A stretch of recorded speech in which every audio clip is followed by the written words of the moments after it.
আমার জামাই পিছন ছাড়, নাইলে কিন্তু তোর ব্যবস্থা আমি করব। তোর জামাই তো পরে, তোর সাথে বিয়ের আগে ও না আমার বয়ফ্রেন্ড ছিল। আরে তোমরা ঝগড়া কি লিগা করতেছ? আমি তো ভালোবাসি, তাই না? কারে ভালোবাসিস তুই? কারে ভালোবাসো বলো? তুমি যে ফ্যামিলির প্রেসারে ওরে বিয়ে করছো। তুমি আমারে ভালোবাসো। আরে না, আমি তোমাকে দুজনই ভালোবাসি। দুজনে কিভাবে ভালোবাসে?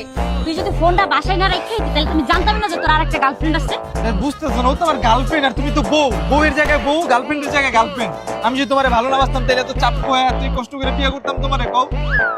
আর তুমি বুঝো না আমি তোমারে ভালোবাসি। বউ থাকার পরও তোমারে আমি রাখছি, তার মানে তুমি বুঝতেছো তোমার আমি কত ভালোবাসি। তুমি এটাও বুঝো না? আমারে ভালোবাসতে ভালো করে ওরে বিয়ে করো কিভাবে? Family problem.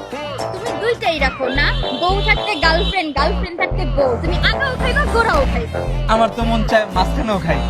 তোমার আবার মাঝখানেও খাইতে মন চায়? তোরে তোরে ডাইরেক্ট গায়ে হাত, জামাইয়ের গায়ে হাত দিছো। পুরুষ নির্যাতন। আর তোমার এত বোর চাপে পড়ে গার্লফ্রেন্ড হিসেবে রাখছি, তুমি আমার গায়ে হাত দিলা। তোর আরো আগে মারা উচিত ছিল। মিস্ত্রিকে? এটা ওই যে বাসার কল মিস্ত্রি, কল নষ্ট হয়ে গেছে তো। কোন মিস্ত্রি? ধরো লাউডে দাও। বেবি, বাসায় তো কেউ নাই, তুমি চলে আসো। আমার তোমাকে ছাড়া ভালো লাগতেছে না। একটু তাড়াতাড়ি আসো, লেট করো না কিন্তু, ঠিক আছে? থাকো তোমরা, বাই।